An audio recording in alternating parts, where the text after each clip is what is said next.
My son was in agony and needed my kidney. My daughter-in-law told me, "It's your duty, you're his mother." The doctor was already getting ready to operate on me when suddenly my 9-year-old grandson came running into the room and yelled, "Grandma!" I'll tell the truth about why my dad really needs your kidney. The entire medical team froze. I'm glad you're here. If you're watching this video, hit the like button, subscribe to the channel, and tell me in the comments where you're listening to my story. I want to know how far it has traveled.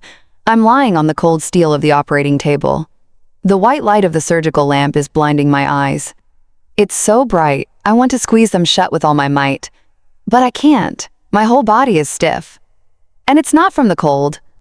It's from a suffocating feeling, as if fate itself is squeezing my neck. The steady beep-beep of the heart monitor is a constant rhythm, but each beat is like a hammer striking my head. I can hear every sound in the room with crystal clarity, the metallic clinking of instruments as the nurse arranges them, the rustle of paper as Dr. Evans reviews my file, and even the faint whispers from the other side of the glass where my daughter-in-law Rebecca is with her parents. I try to lift my gaze toward the opaque glass. There's Rebecca, her arms crossed over her chest with a gaze as sharp as a razor blade. She's whispering something to her parents, but her eyes never leave me. It's as if she's giving me an order. Sign it now, do it, don't hesitate. I've already signed the consent form to donate my kidney to my son, Adam. That paper must be somewhere on the doctor's desk now, my shaky signature and unchangeable commitment. The nurse holds the syringe, and the anesthesia gleams under the light. I close my eyes and try to take a deep breath, but my chest feels as heavy as lead. My mind drifts to Adam, my oldest son, the boy I raised, protected, and sacrificed so much for. He's lying in the room next door, fragile, and waiting for my kidney to keep him alive. I remind myself that this is the right thing to do, that as a mother I have to be strong for him, no matter how heavy the fear sits inside me. But why do I feel this emptiness in my soul? This nameless anxiety? Suddenly, a thunderous noise startles me. The operating room door bursts open, and a gust of cold air rushes in, making the instrument tray on the table shake and clink. The entire room seems to hold its breath. I open my eyes, trying to lift my head, even though the straps are holding me tight. My 9-year-old grandson, Mario, rushes in like a small whirlwind. His sneakers are covered in mud, his school uniform is wrinkled, and his little chest is heaving as he gasps for air. Behind him, a terrified nurse is chasing him, shouting, "Child, you can't come in here. My God, stop." But Mario doesn't stop. He runs straight toward me, his big round eyes filled with fear, but also with determination.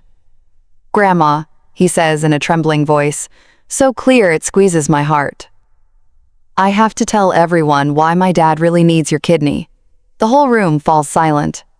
The beep-beep of the heart monitor now sounds louder, as if it wants to tear the space apart. A doctor nearby drops a pair of surgical forceps. The sound of metal hitting the marble floor is deafening. A sharp break in the tension. I look at Mario, my little grandson, whom I still carry in my arms and read stories to every night. There he is, gripping an old cell phone, his face pale, but his eyes bright. What does he know? Why is he saying this? My heart is racing, as if it wants to jump out of my chest. I want to scream to ask him right there, but my throat is so dry I can't utter a word.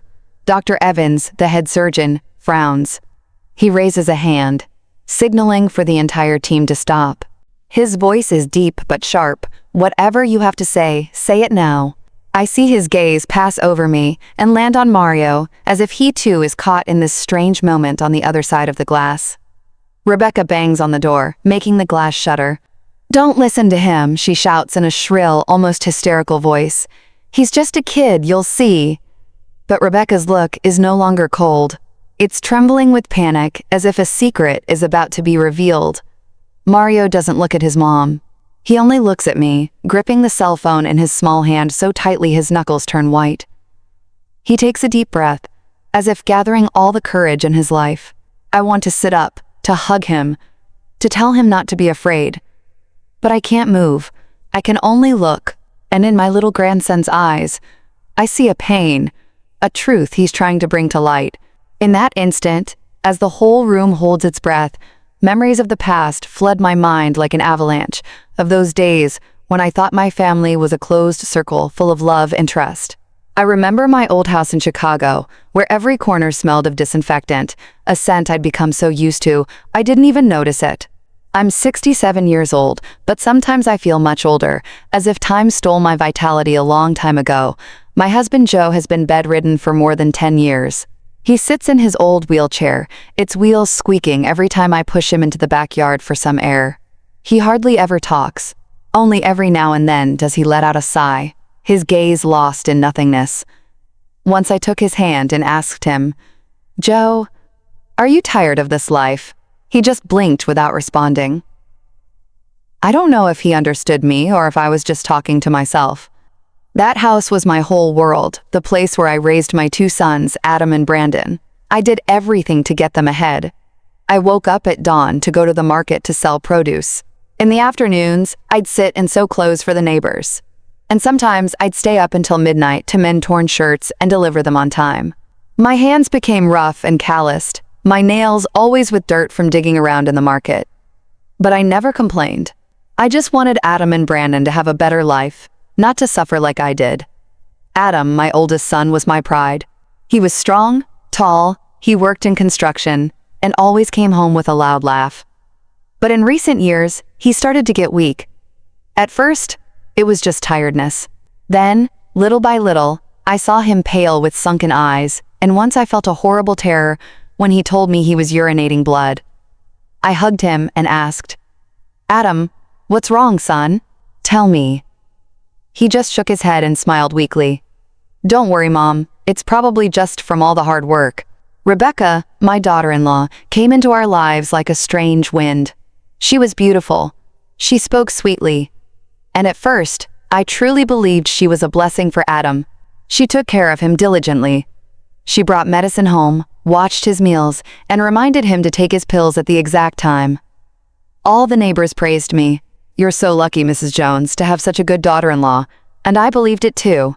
Every time I saw Rebecca bring Adam a bowl of soup, one convinced myself I was overthinking, letting worry twist things that weren't there. But then there were moments, brief, unsettling, when I'd catch her cold, calculating gaze, a look that made me feel as though she was hiding something just beneath the surface. Once I saw her in the backyard, whispering on the phone late at night in a low but hurried voice. "Don't worry, everything is going according to the plan." I asked her, "Rebecca, who are you calling so late?" She was startled and laughed nervously. "Just a friend, Mom. Go back to sleep." Brandon, my younger son, was different. He's 26 years old. He lives a few blocks from my house and works as a plumber and electrician. Brandon doesn't talk much, but every time he came to visit, he'd always bring something to eat. Sometimes some oranges, other times some bread that was still warm. He'd sit next to me, fixing the ceiling fan that squeaked, or changing a light bulb in the kitchen. Once he looked at me and said in his deep voice, "Mom, don't work yourself to death like this. I don't want to see you exhausted." I just smiled and waved my hand.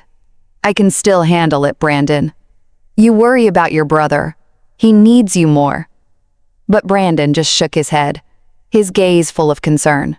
Mario, my little grandson, was my only joy in those heavy days. He's 9 years old and often came to my house with his little backpack on his back. Mario liked to sit in the backyard and play with some plastic cars. I bought him at a flea market. He'd tell me stories, innocent tales that sometimes left me frozen. Once he looked at me with his round eyes and said, "Grandma, my mom talks on the phone at night. I heard her say something about some medicine, but I didn't understand." I smiled and ruffled his hair. "I'm sure she was just asking the doctor something for your dad. Don't think so much about it, my boy." But inside, a seed of unease was beginning to sprout. And then one afternoon, everything changed. I was in the kitchen preparing dinner. The smell of toasted rice was floating in the air when Rebecca came in. She didn't say hello. She didn't smile. She just stood there with her arms crossed. Her voice was sharp like a knife slicing the air. "Mom, the doctor says only your kidney is compatible. It's your responsibility. You have to save him." I froze. The spoon slipped from my hand and fell into the pan with a dull clang. I looked at her, searching for even a flicker of warmth in her eyes, but all I found was a cold, unyielding determination, almost a demand. "Rebecca, you know I'll do anything for Adam," I whispered, though my throat felt painfully dry. She nodded as if she had achieved her goal and turned around. Not even 10 minutes passed when Rebecca's parents showed up. They walked into my house as if it were their own. They sat down at the dining room table and said in unison, "That's right. A mother's duty is something you can't run from. This whole family now depends on you." I stood there still, with the spoon in my hand, feeling cornered. Adam, who at that moment was propped up in a chair so skinny I almost didn't recognize him, took my hand. His hand was freezing. "Mom," he whispered, "I trust you'll save me." I looked into his eyes, those eyes that, as a child, shone with so much life, and now only reflected exhaustion and pleading. I nodded without being able to say anything, suddenly feeling like the small room had become suffocating. The smell of medicinal herbs from Joe's pot in the corner made me feel like I couldn't breathe. That night, I took Joe his bowl of soup, just like every day. The squeaking of his wheelchair on the concrete floor was a constant reminder that I was carrying this whole family on my shoulders. I put the bowl in front of him. I looked at him, but he just sighed without saying anything. I wanted to tell him to ask him if I was doing the right thing, but he was just there, as motionless as a shadow. I went out to the backyard where Mario was playing with his car. He looked up with his bright eyes, but they were full of doubt. "Grandma," he said, "what if someone gets sick because another person is giving them medicine?" I stopped dead in my tracks. My heart skipped a beat. "Why do you ask that, my boy?" I said, trying to stay calm. But Mario just lowered his head and kept pushing his car without answering. What I didn't know was that at that moment I was on the edge of an abyss, and only a few more steps would make me fall. The days that followed that afternoon, when Rebecca came to my house and left me no choice, my life felt crushed by an invisible pressure heavier than the suffocating summer heat of Chicago. I kept getting up early, going to the market to sell my vegetables and oranges, sitting under the dim light to sew clothes. But my soul was no longer at peace. Every step I took, every stitch I made, carried with it a question.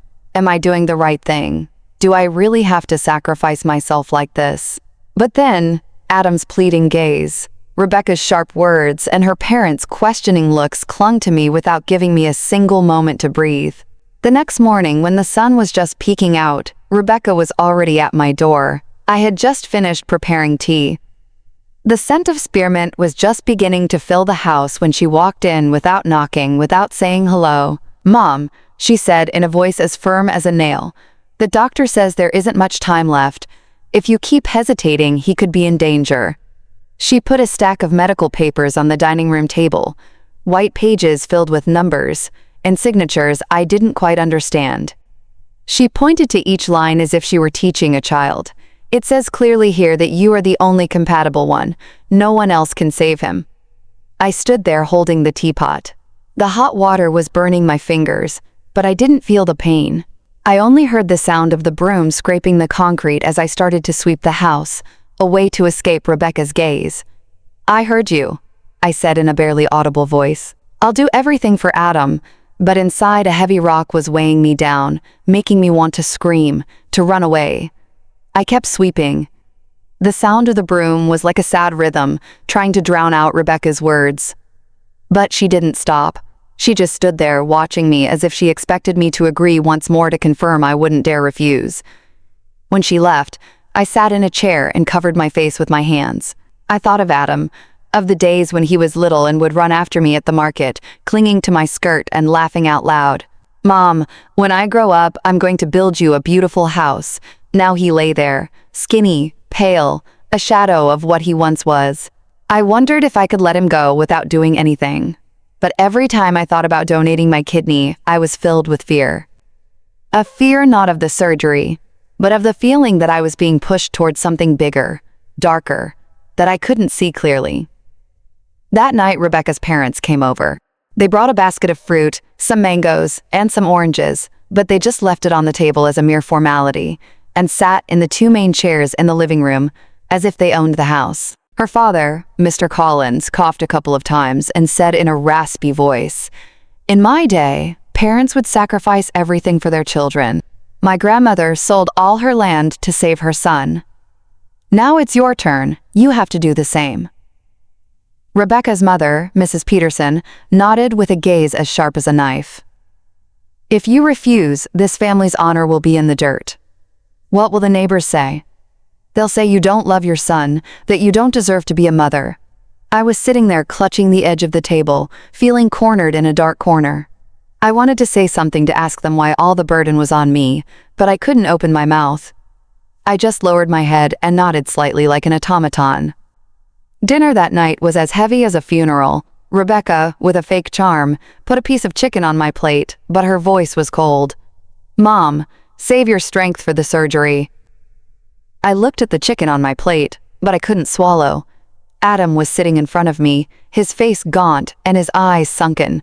He tried to smile weakly. "Mom, I know you'll save me. Just like all the times you saved me when I was a kid." His words were like a stab to my heart. I remembered the days when he had a high fever, and I'd stay up all night wiping him down with wet cloths. Or the times he fell off his bike, and I'd run to bandage his wounds. I was always there. I was always the mother willing to do anything. But this time, why did I feel so afraid? Brandon was sitting in a corner of the table, silent as a shadow. He didn't eat. He just stirred the spoon in his bowl of soup, never taking his eyes off Rebecca. I saw his look filled with suspicion, as if he was trying to see through my daughter-in-law's mask. I wanted to ask him, but I didn't dare. The air in the room was thick. The only sound was the clinking of spoons against plates, like hammers on my conscience. After dinner, Rebecca got up and personally took Adam's plate to the kitchen to wash it, not letting anyone else touch it. She did it quickly, but I noticed her checking the plate very carefully, as if she was afraid someone would see something inside. That night I couldn't sleep. Lying in my old bed, I listened to the tick-tock of the clock on the wall. Every second, a reminder that Adam's time was running out. I got up and walked down the hall to get a glass of water. Then I heard whispers from Adam and Rebecca's room. I stopped, standing in the dark, holding my breath. Rebecca's voice was low but clear. "Yes, after the transplant, we'll have all the data. Don't worry, she won't dare refuse." I stood there, my heart pounding, my hands were trembling so much, I had to lean on the wall so I wouldn't fall. Data, what were they talking about? I wanted to knock on the door, confront her, but right at that moment, Rebecca opened it. She was startled to see me and then smiled falsely. "Still up, Mom?" "I was just calling to ask about his medicine." I nodded and turned away, but I felt as if thorns had been plunged into my heart. Rebecca's smile, her voice, everything was false, like a mask hiding something terrible. In the days that followed the tense conversation with Rebecca and her parents, I felt like I was living in a foggy dream, where everything familiar was becoming strange and terrifying. I continued with my daily tasks, going to the market to sell, sewing clothes, feeding my husband Joe. But every action was mechanical, soulless. My heart was heavy, as if a black cloud hung over my head, and Rebecca's words, Adam's pleading gaze, they spun in my mind without giving me a second of peace. But then one afternoon, when Mario, my 9-year-old grandson, came over, the first crack appeared in the wall of trust I was trying to keep standing. Mario came in with his sneakers stained with mud and his little hands still sticky from art class paint. He left his old backpack in a corner, sat on the floor, and took out the plastic car I had bought him at the flea market last year. I looked at him, trying to smile, but my mind was in a jumble. Mario had always been a little light in my dark days, with his innocent stories and his crystalline laugh. But that day, he didn't smile. He pushed the car back and forth on the floor with a lost look, and suddenly, he lifted his head and stared at me. "Grandma," he said in a low but clear voice, "what if my dad isn't sick because of life, but because someone is giving him medicine on purpose?" I was startled as if I had been slapped. The spoon in my hand almost fell, but I managed to hold on to it, trembling. "Why do you say that, Mario?" I asked, trying to keep my voice calm, but my heart was pounding. I looked into his eyes, so clear but full of a worry that seemed too big for his age. Mario didn't answer right away. He lowered his head and kept playing with his car, but I saw him clench his hand as if he were holding something back. I wanted to hug him to ask him more, but I only managed a nervous laugh. "You're thinking too much, my boy. Your dad is sick, and the doctors are curing him." But my smile was forced, and Mario didn't return it. He just looked at me. He got up silently, took his backpack, and ran back to his house. Mario's question was like a stone thrown into a calm lake in my heart, creating ripples of doubt. I stayed there in my small kitchen, looking at the vegetables on the table but unable to concentrate. I thought of Adam, of the bottles of pills Rebecca always brought, of how she controlled everything related to my son. I told myself I was probably imagining things. Rebecca was Adam's wife. She loved him. She wouldn't hurt him. But deep in my heart, I knew something wasn't right. That afternoon, Brandon came with his toolbox, saying he was going to fix the kitchen light that had been flickering the night before. I watched him climb the ladder, twist and tighten things, and the light from the new bulb lit up the whole kitchen. But then, as he came down with the old light bulb in his hand, Brandon looked at me with an unusual seriousness. "Mom," he said in a low voice, almost a whisper. "My sister-in-law is acting very strange. I saw some unlabeled pill bottles in my brother's medicine cabinet, and she hides them very well." I was startled, and the plate I was washing in the sink fell, splashing water on my blouse. "What are you saying?" I asked, my voice choked. Brandon got off the ladder and stood in front of me, his eyes filled with concern. "Mom, I'm afraid what's wrong with my brother isn't a normal illness. I'm afraid someone—" He didn't finish the sentence, but his look said it all. I stood there, my hands wet, feeling as if the floor was sinking beneath my feet. I wanted to scream to tell Brandon he was overthinking things, that Rebecca couldn't do something so terrible. But I couldn't speak. I just kept looking at Brandon.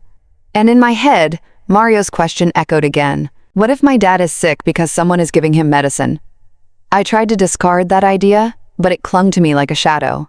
I couldn't escape. The next afternoon, I took soup to Adam at the hospital. The white room and the pungent smell of disinfectant made me feel like I couldn't breathe. Adam was lying down, skinny with IVs in both arms, but he still tried to smile when he saw me. "Mom, you're here already," he said in a weak voice. I put the bowl on the nightstand, and when I was about to give him the first spoonful, I saw Rebecca next to the bed holding a glass of water. She discreetly dropped a strange-colored pill into the glass. It all happened so quickly that, if I hadn't been paying close attention, I would have missed it entirely. When I walked in, she jolted in surprise, spilling a little water onto the floor. "What pill is that, Rebecca?" I asked, forcing my voice to stay steady. She smiled, but the smile didn't reach her eyes. Stiff, strained, almost rehearsed. "It's a supplement for his kidney," she said softly. "The doctor prescribed it." I nodded, but a chill ran down my spine. I couldn't stay calm. After Adam finished eating, I looked for the on-call doctor, a middle-aged man with thick glasses. "Doctor?" I asked in a trembling voice. "Did you prescribe any new kidney supplements for Adam?" He was surprised and checked the file. "No, we haven't prescribed anything new. The current medication is sufficient." His answer left me frozen. I stood in the hospital hallway listening to the announcements over the loudspeaker, but my mind was blank. Rebecca had lied. What was that pill? Why did she have to hide it? At sunset, Mario came to my house again. This time he didn't play with his car. He sat in a chair and took an old cell phone with a broken screen from his backpack. "Grandma?" he said in a low but firm voice. "I want you to listen to this." He typed something and handed me the phone. A recording played. It was Rebecca's voice, whispering, but clear. "After the transplant, the test results will be perfect. Don't worry, she won't dare refuse." I dropped the phone. My hands were shaking uncontrollably. I looked at Mario, my little grandson, and saw that his eyes were red, as if he was just as scared as I was. "I found it on my mom's old phone," he said in a choked voice. "I don't know what it is, but I thought you should know." I hugged Mario, trying to hold back the tears. "You are so brave, my boy," I whispered. But inside, everything was falling apart. Test results. What was Rebecca talking about?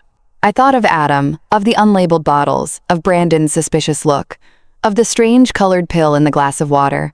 They were loose pieces of a puzzle, but little by little they were fitting together, forming a picture I didn't dare look at directly.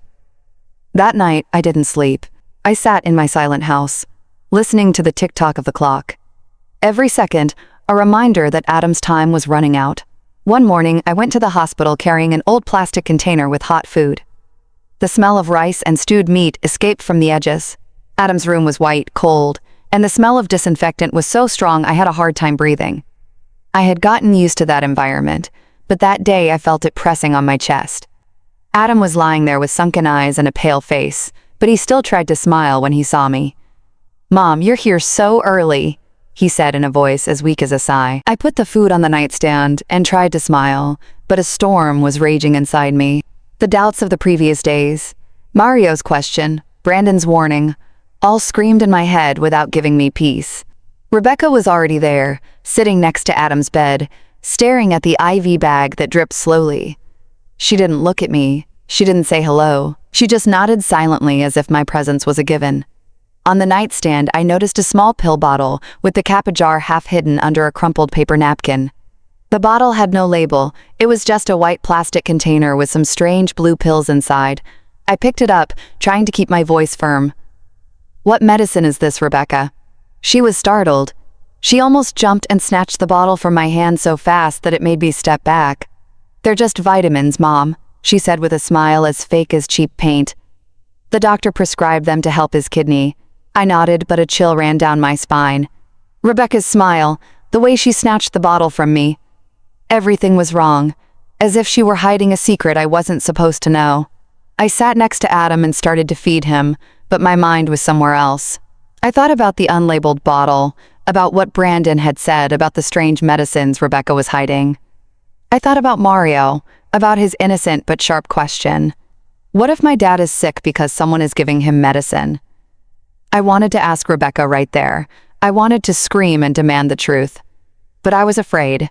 Afraid that if I opened my mouth, everything would fall apart, and I'd lose Adam forever.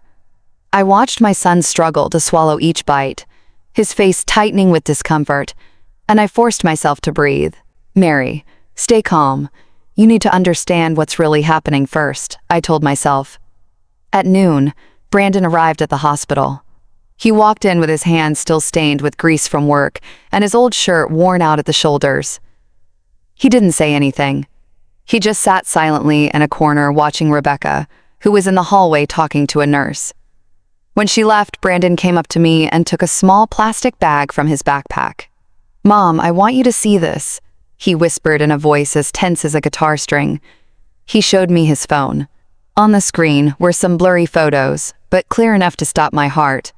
It was Rebecca in the hospital parking lot, discreetly taking a small bag from the trunk of her car and handing it to an unknown man. The man was wearing a black jacket and a cap that covered most of his face, but I could clearly see the bag of medicine in Rebecca's hand. "I took these photos yesterday," Brandon said in a trembling voice. "I followed her because I thought her behavior was very strange. Mom, I'm afraid she's doing something to my brother, Adam." I was speechless, gripping the phone so tightly my knuckles turned white.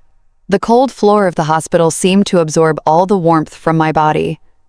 "Brandon?" I whispered. "Are you sure? Did you hear what they were saying?" Brandon shook his head, his eyes red. I couldn't hear well, but I saw her give the bag to the man, and he handed her an envelope.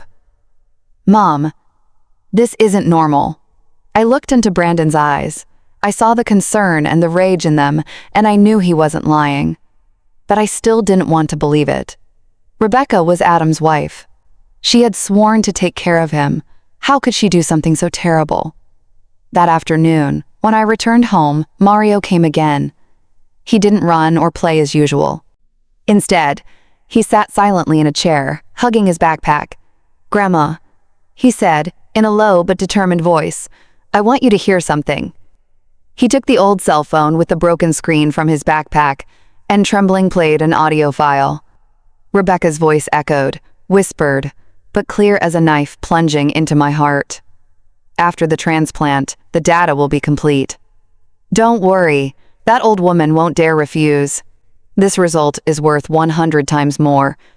I became rigid. I dropped the phone on the table, my hands shaking uncontrollably. I looked at Mario, my little grandson, and saw his eyes were red, his lips pressed together, as if he was holding back tears. "I found it on my mom's old phone," he said in a choked voice. "I don't know what it is, but I thought you should know." I hugged Mario, feeling as if the whole world was collapsing at my feet. "You're so brave, Mario," I whispered, but my voice broke and tears rolled down my cheeks. I thought of Adam, of the unlabeled bottles, of Brandon's photos, of Mario's recording. They were loose pieces, but they were fitting together, painting a dark picture I didn't dare confront. What was Rebecca doing? What data? What results? And why did she say that old woman won't dare refuse? I felt betrayed, not just by Rebecca, but by my own faith and family, in love. That night, I didn't sleep.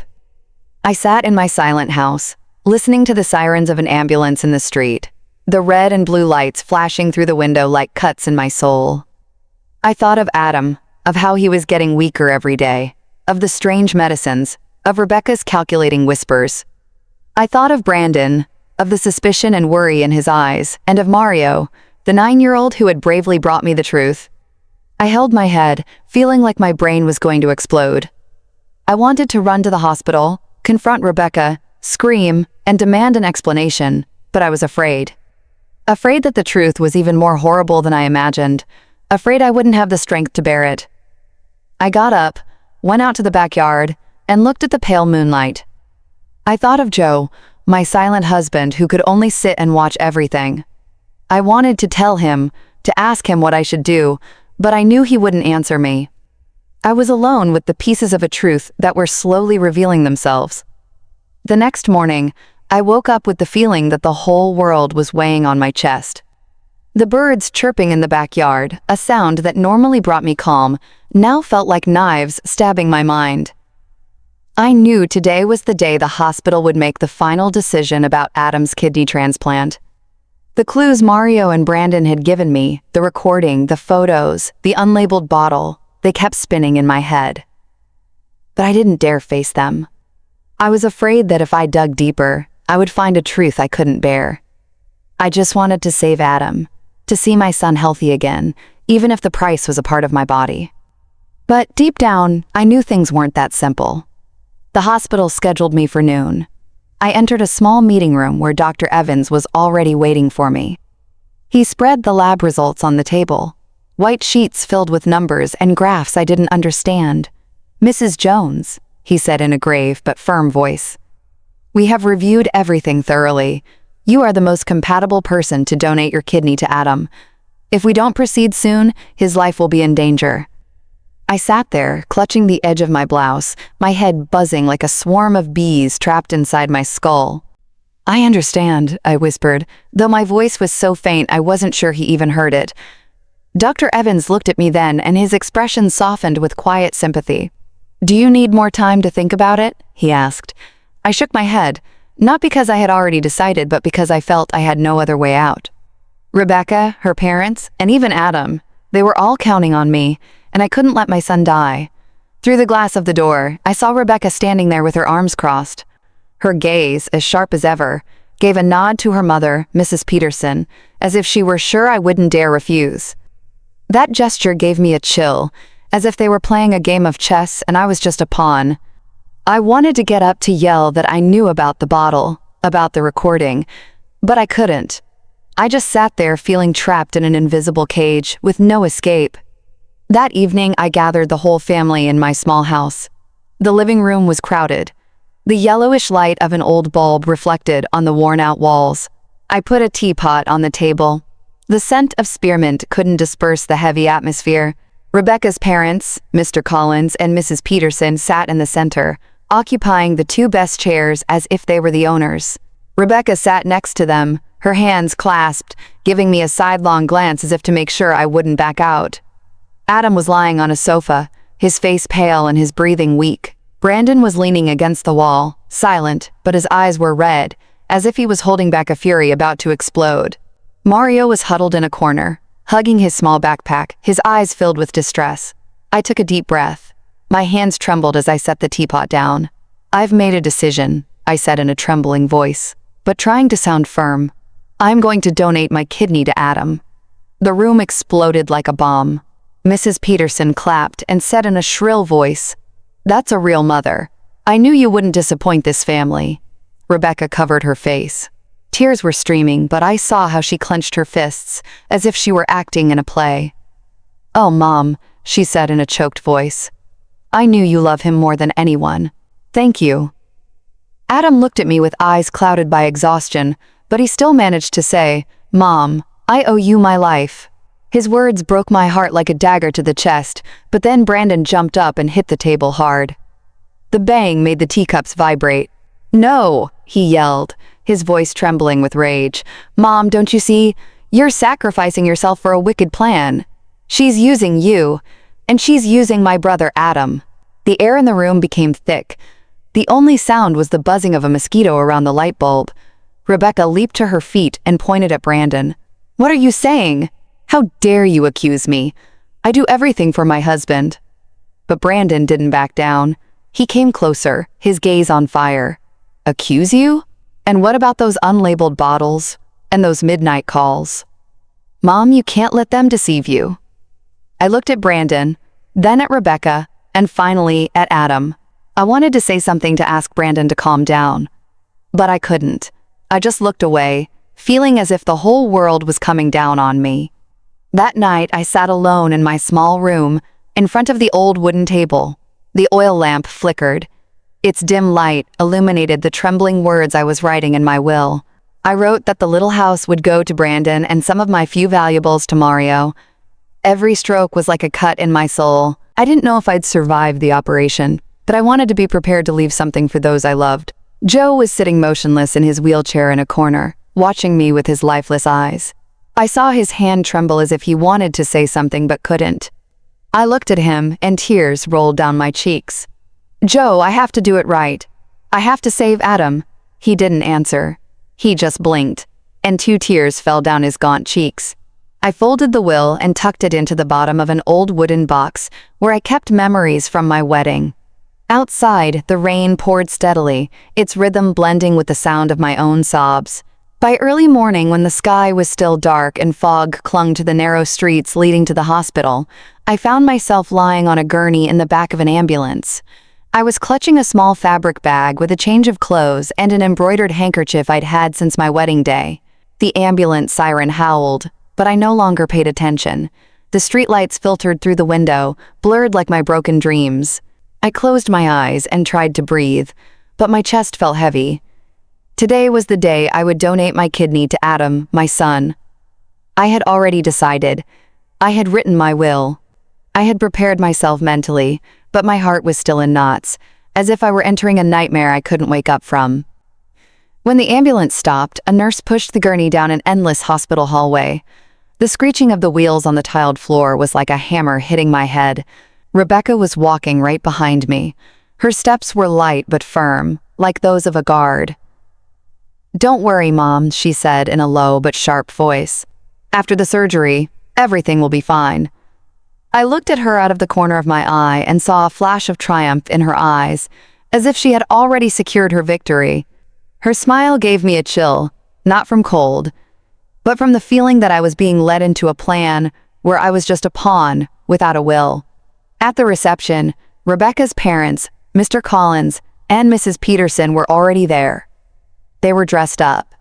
Mr. Collins in an old but well-ironed suit, and Mrs. Peterson in a bright red dress, as if they were coming to a big event and not to a surgery. They took Rebecca by the arm and greeted the doctors with an exaggerated friendliness, as if they had known each other all their lives. I heard Mrs. Peterson laugh loudly as she said to a young doctor, "Thank you for all your support, doctor. We won't forget this favor." I stood there clutching my fabric bag, feeling like a stranger in my own story. Adam had already been taken to a waiting room. They allowed me to see him before I went into the operating room. The small room was cold, and his skinny arms were full of IVs. His face was pale, his eyes sunken. But when he saw me, he tried to smile weakly. "Mom, thank you," he whispered, his voice broken by exhaustion. I took his hand. It was freezing and I felt like crying. "Adam, I'll do everything to make you get better," I told him. But my voice trembled as if I were trying to convince myself. I looked into my son's eyes.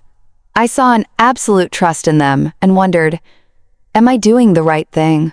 Or am I risking my life for something I don't fully understand? Suddenly, Brandon came running in with his hands still stained with grease from work. He was gasping. His shirt was soaked with sweat, as if he had run a long distance. "Mom, don't do it," he said, almost pleading as he grabbed me by the shoulders. "I beg you, don't donate the kidney. Something isn't right." I looked at Brandon. I saw his red eyes filled with rage and concern. I wanted to tell him that I had already decided that I couldn't let Adam die. But the words wouldn't come out. I just put my hand on his, squeezed it gently, and let the nurse take me away.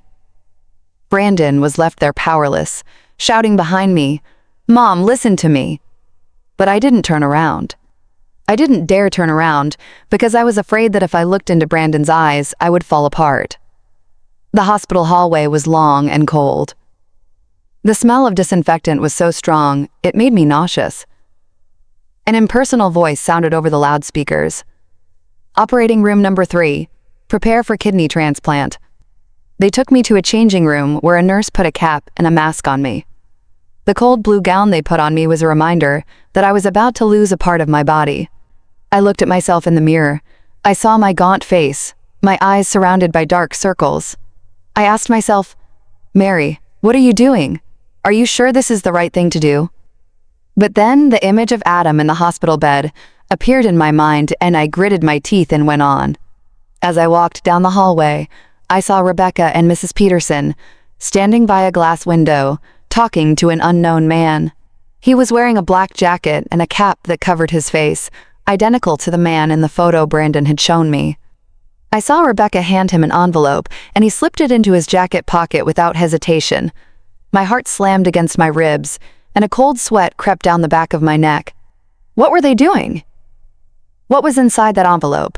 I wanted to stop everything, wanted to scream, to demand answers, but the words froze in my throat. But the nurse took my arm and led me into the operating room. Inside the operating room, the white light shone directly into my eyes, so bright I had to squint. Dr. Evans was there, his face serious but calm. "Everything is ready, Mrs. Jones," he said in a grave voice. "Just relax." I nodded, but my body was stiff. The nurse placed electrodes on my chest, and the heart monitor's beep beep was constant, but each beat was like a warning. Rebecca appeared on the other side of the glass. She pressed her face against the window and made a sign to sign quickly toward the papers another nurse was holding. I took the pen, trembling. The ink ran on the paper. When I signed, I felt as if I were signing my own death sentence. I looked at my blurred signature. I thought of the will I had written the night before, of Brandon, of Mario. And I wondered, will this be the last time I'm conscious? Just as the doctor was getting ready to inject the anesthesia, my heart was beating furiously. A cold sweat was soaking my back. I closed my eyes. I tried to breathe, but images of Adam, Brandon, Mario, and Rebecca were spinning in my head. I thought of Mario's recording of the unlabeled bottle of Brandon's photo. I wanted to stop it all, but I couldn't. I had come too far. I had signed. I had entered this room. I could only lie there, waiting with a fear that was drowning my heart. But then, just as the nurse was about to inject the anesthesia, a crash made the whole room tremble. The door burst open. The screech of the hinges ripped the air. All the doctors and nurses were startled. Some turned around abruptly with panic in their eyes. Mario came in like a small whirlwind. His sneakers were still stained with mud. His school uniform was wrinkled, and his little chest was heaving as he gasped. He was tightly holding his old cell phone with the broken screen, as if it were the most valuable thing in the world.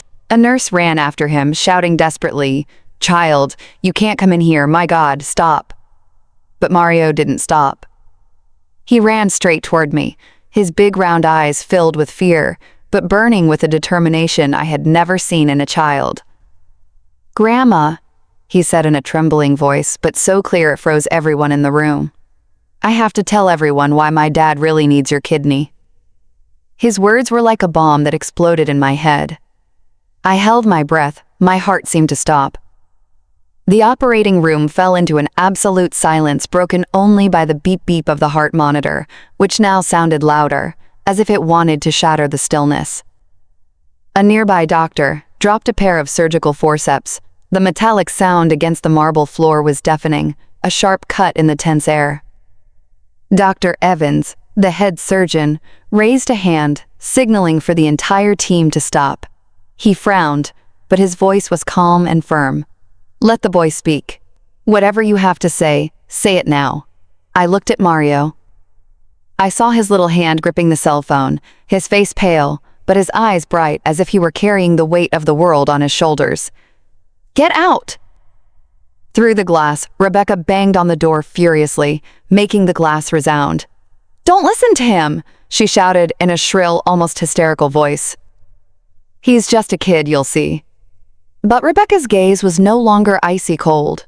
It was trembling with panic, as if the secret she had tried so hard to hide was about to come to light. Mario didn't look at his mom. He came up to me, and with trembling hands he pressed play on the cell phone. A recording played. It was Rebecca's voice, whispered, but clear as a knife plunging into my heart. "After the transplant, the test results will be perfect. Don't worry, that old woman won't dare refuse." The entire room seemed to explode in silence. I felt my blood turn to ice, the air get stuck in my throat. Dr. Evans turned abruptly to look at me, his eyes wide with amazement. "Stop," he ordered in a voice as sharp as a scalpel. "Stop all preparations right now." A nurse quickly withdrew the syringe. The others stood motionless, not daring to move. Rebecca, on the other side of the glass, let out a scream and hit the door. "It's not true. She made it all up. This child is being manipulated." But her voice broke, as if even she didn't believe her own words. I looked at Mario and saw him break down in tears, his shoulders trembling. Yet even in his despair, he clutched the cell phone tightly, holding it as if it were the last piece of evidence that could save me. "I have a video, too," he said, his voice strained and choked with emotion. "It's when my mom and grandparents are talking about selling medicines." He played a video, and the image appeared on the small screen. Rebecca and Mrs. Peterson in the parking lot exchanging an envelope with the unknown man I had seen before. Mrs. Peterson's voice was heard. "After this operation, we'll have enough data to sell the medicine abroad. This money will change everything." I lay there, my vision blurred by tears, feeling a mix of horror and relief. Horror for the truth I had tried so hard to avoid, now exposed before everyone, and relief because I finally no longer had to lie to myself. Brandon burst in from the hallway, his face red with anger. "Enough," he shouted, throwing himself against the glass door to face Rebecca. "You poisoned him. You thought we were all blind." Before anyone could react, Brandon raised his hand and slapped Rebecca. The dry sound echoed down the hallway, making Mrs. Peterson scream. "How dare you hit my daughter?" But Brandon didn't stop. He pointed at Rebecca, his voice trembling with rage. "What medicines have you been giving him? What did you do to my brother Adam?" Rebecca put a hand to her cheek. Tears were streaming down her face, but in her eyes, I saw no regret, only the panic of someone who has been discovered. "You're crazy," she yelled, turning to Dr. Evans. "Don't listen to them. They're slandering me." But Dr. Evans didn't answer. He turned pale and addressed a nurse. "This is no longer a surgery. It's a crime scene. Call the police now." A nurse ran out while the others stood there looking at each other in confusion. I lay there feeling the world crumble. Tears were rolling down my cheeks, but I didn't wipe them away. I looked at Mario, my little grandson, who had bravely burst into the operating room to save me. I looked at Brandon, my younger son, who had tried to protect me at all costs. And I thought of Adam, my son, who lay in the room next door, not knowing that the wife he trusted had betrayed him. I stayed there, letting the tears flow, letting the truth seep into every fiber of my being. In that moment, I understood that everything had changed. The truth had burst out like a door being knocked down. and nothing could hide it now. The operating room, which had been cold and silent before, had become a chaotic battlefield. The confused nurses looked at each other, not knowing what to do. Dr. Evans frowned. His sharp gaze scanned each person as if he were trying to maintain order in the middle of the storm. I lay there, my vision blurred by tears but unable to take my eyes off the scene. The truth Mario had just revealed was like a fire, burning away all the trust I had left. Rebecca, after Brandon's slap, clutched her cheek and yelled in a shrill voice, "How dare you hit me? I do everything for my husband." Tears were running down her face, but I could clearly see the panic in her eyes. It wasn't the pain of a wife unjustly accused, but the fear of someone who has been discovered. She turned to her parents, grabbing Mrs. Peterson's blouse, her voice choked. "I didn't do anything wrong. I just wanted to save Adam. Dad, Mom, say something." But Mr. Collins and Mrs. Peterson just stood there, their faces pale, unable to say a word. Mrs. Peterson, usually so cunning and bossy, was now just clenching her hands, biting her lips to hold back a tremor. Suddenly, Mrs. Peterson hit the floor with her cane. The dry sound of the wood against the tile echoed, and she pointed directly at me. "You dared to manipulate your grandson into making up lies about me, you evil old woman." Her words were like a stab to my heart. I wanted to scream, to tell her that I hadn't manipulated anyone, that it was her daughter who had betrayed my family. But I had a lump in my throat and couldn't speak. I just stood there looking at her, feeling cornered in a dark place where all my years of sacrifice were being trampled. Mr. Collins, Rebecca's father, whispered discreetly to a doctor he knew who was nearby in a low but hurried voice. "Please continue with the surgery. We'll take care of everything. We just need this to be over." He slipped an envelope into the doctor's hand, but Dr. Evans came over immediately with a voice as cold as ice. "The law decides here, not money." He snatched the envelope, threw it on the floor, and ordered a nurse. "Close the doors. No one leaves. I'm going to inform the hospital management right now." The sound of his footsteps was firm, like a declaration that everything had gotten out of control. Brandon from the hallway burst into the operating room, ignoring a nurse's attempts to stop him.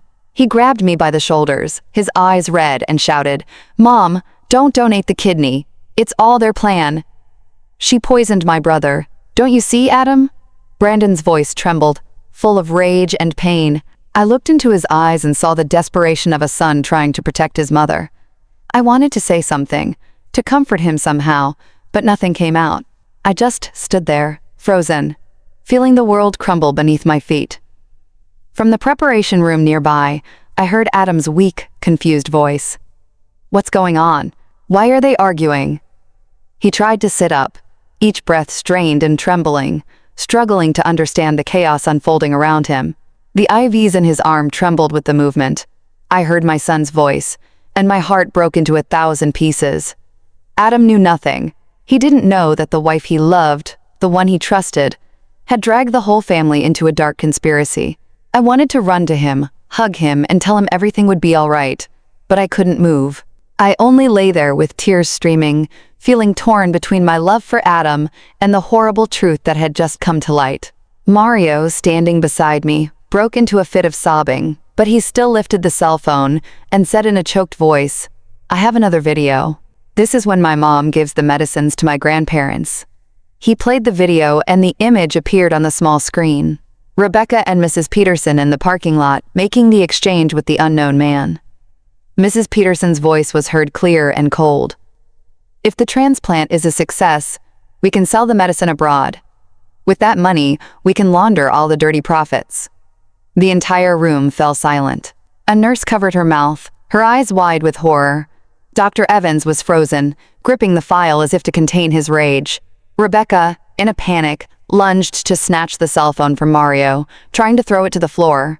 "No, that's fake," she yelled, her voice broken. But Brandon was faster. He grabbed the phone from her and pushed Rebecca, who fell to the floor. One of her high heels flew off, bouncing on the floor with a dry sound, like the final period on the farce she had orchestrated. "Shut your mouth," Brandon yelled, his face red with fury. "You think you can fool everyone? What did you do to my brother Adam?" Rebecca was sitting on the floor, her hair a mess, but her gaze still had a flash of stubbornness. I didn't do anything. You're slandering me. Hospital security appeared.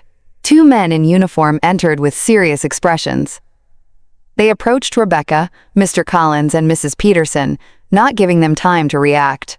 Mrs. Peterson was still cursing, with the cane trembling in her hand. Traitor. You destroyed this family.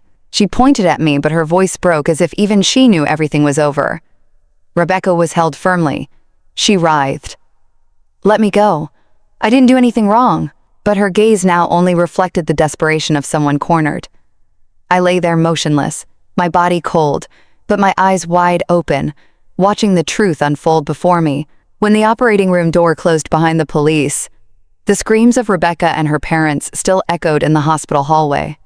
But for me, they faded into the air like a nightmare that dissipates. Rebecca kept screaming in a broken voice. I was contributing to science. Nobody understands me. But no one answered her.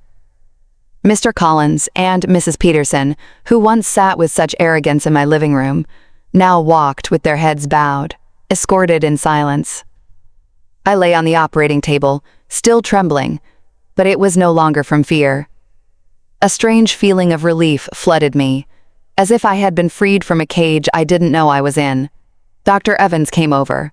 His face was serious, but his gaze had softened. Mrs. Jones, he said in a grave voice, we have canceled the surgery. We will transfer Adam to an alternative treatment. Dialysis combined with new medications. You risked your health preparing for this, but you have saved his life and your dignity. I looked at him.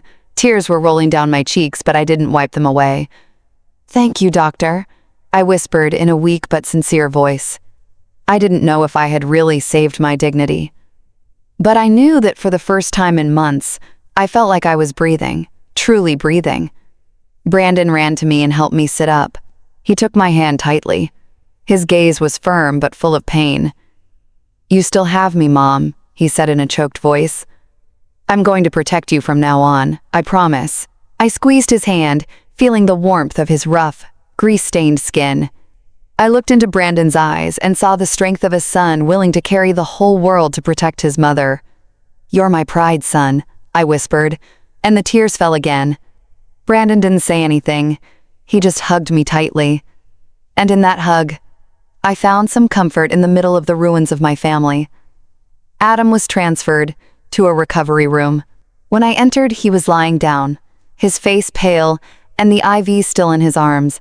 He looked at me with red eyes and asked in a weak voice, Mom, is it true that everything my wife did was to harm me? His question was like a stab to my heart. I went over, sat on the bed beside him, and hugged him. My tears fell, wetting his hospital gown. Oh, Adam, my son, I said in a choked voice. I don't know where all this started, but I promise I won't let anyone hurt you anymore. Adam lowered his head. Tears rolled down his skinny cheeks. Mom, I was wrong, he whispered. I didn't protect you, and I let you suffer too much. I hugged him tighter, feeling that in the world, it was just the two of us clinging to each other in the middle of the storm that had just passed. In the following days, the newspaper started covering the news. Drug trafficking ring busted at local hospital. The headlines screamed. They wrote about a group of doctors and pharmacists involved, in which Rebecca, Mr. Collins, and Mrs. Peterson were key players. They had been testing illegal drugs on patients like Adam using the kidney transplant as a smoke OKC screen to collect data for an international organization. Reading those words filled me with horror and pain. I thought of Rebecca, of the times she served me food, of her sweet words that I now knew were false. I thought of Adam, of the months he suffered without knowing that his own wife was putting him in danger. Adam began his dialysis and medication treatment.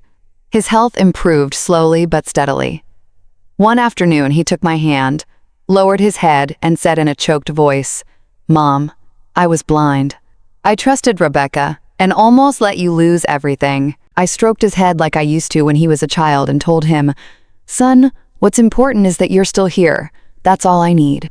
But in my heart, a scar had formed, not just from Rebecca's betrayal, but because I had let myself be led to the brink between life and death without asking questions. I went back to my little house where Joe was still motionless in his wheelchair. I sat beside him and told him everything from Mario's recording to the scene of Rebecca being handcuffed. I don't know if he understood everything, but when I finished talking, I saw him blink, and 2 tears rolled down his gaunt cheeks. I took his hand, squeezed it, and for the first time in years, I felt a small response from him. A weak squeeze, as if he were trying to tell me he understood. I burst into tears, not from pain, but because I knew that, despite everything, I still had him. I still had my family. Mario became the little hero of the neighborhood. The day he came home, he ran to me, hugged me around the neck, and whispered, "Grandma, I'm sorry I took so long to speak up, but at least I got there in time to save you." I laughed through my tears, hugging the boy, feeling the warmth of his small body. "You're the bravest person I know," I said, ruffling his hair. Mario smiled, the first smile I had seen from him in days. I looked into his eyes and saw that his innocence was still there, although it was stained by what he had had to witness. I promised myself I would protect Mario, give him a childhood that no one could steal from him. The last night, I sat in my small room under the flickering light of the oil lamp. I opened my old diary and wrote the last lines. "Blood doesn't always make you family. Sometimes it's the truth that shows you who really deserves to be called that." I lost a lot, but I found myself. I closed the diary, put down the pen, and listened to the rain hitting the backyard roof. I felt a strange calm, as if the storm had passed, leaving a clear sky. I looked out the window. I saw the pale moonlight illuminating the backyard, and I knew that even if the road ahead was long, I would never again let myself be blinded. I had regained my own strength, and that was the most valuable thing no one could take from me.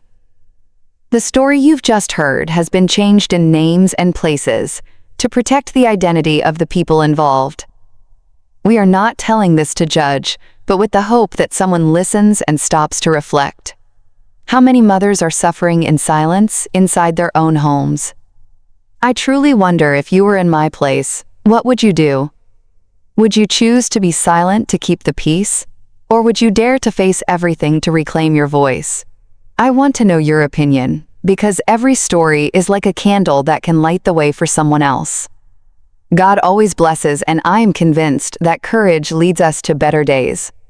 Meanwhile, on the final screen, I leave you with 2 of the channel's most beloved stories. I'm sure they will surprise you.